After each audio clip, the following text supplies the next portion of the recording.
Can you share with us your journey into spirituality, Brother Mogase? How you found your path and what drew you towards breaking new ground as a spiritual leader in your community? So, also let me first start by saying I appreciate the opportunity and thank you that we finally have made this happen. Yes. Yeah, I think this is the divine timing for it. Yes. So my journey started what we'd call primary school here in South Africa. Jamaica too. Um, Yeah.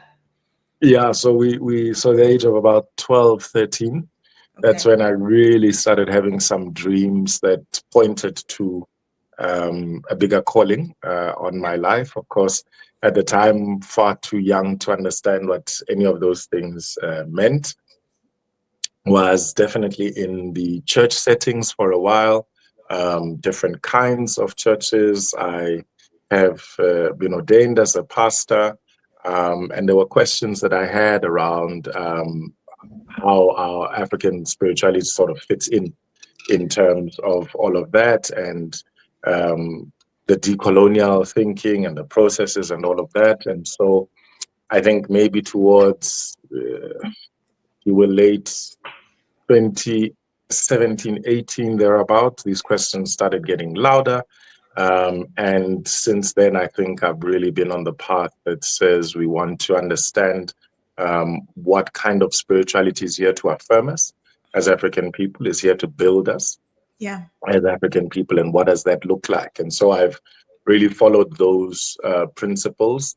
I have called them principlines, if you will, or principle disciplines Disciplines. Yeah. that will really help us. I am looking for things that are going to work without my sort of faith in it or not. You know, it should be like medicine. Whether we believe in the medicine or not, it should work. Good work. You know, so there are certain principles that are in sort of our systems, and those are the principles that I live by.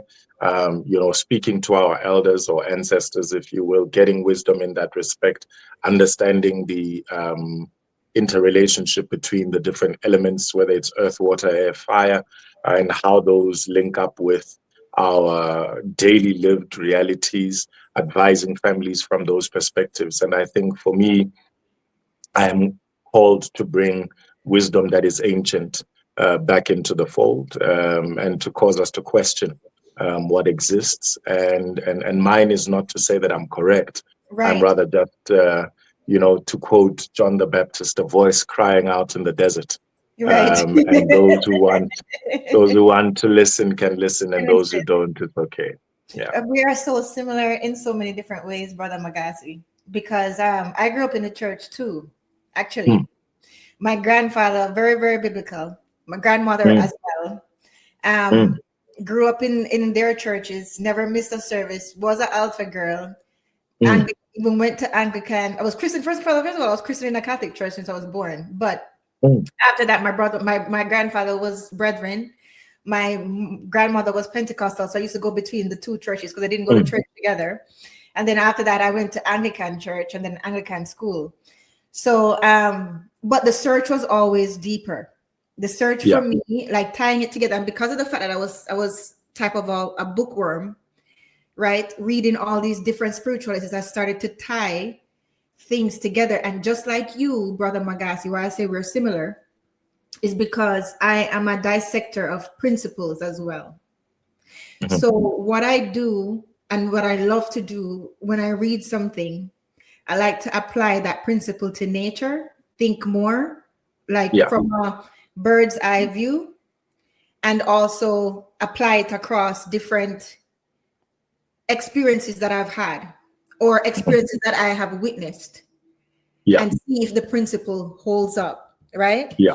So yeah, it's very, very, very, very interesting, the similarities. And also the search for meaning or the search for why do we believe what we believe and what is actually true, what can actually help us to go up the ladder then, basically, Yeah. right? The spiritual enlightenment, right? Yeah.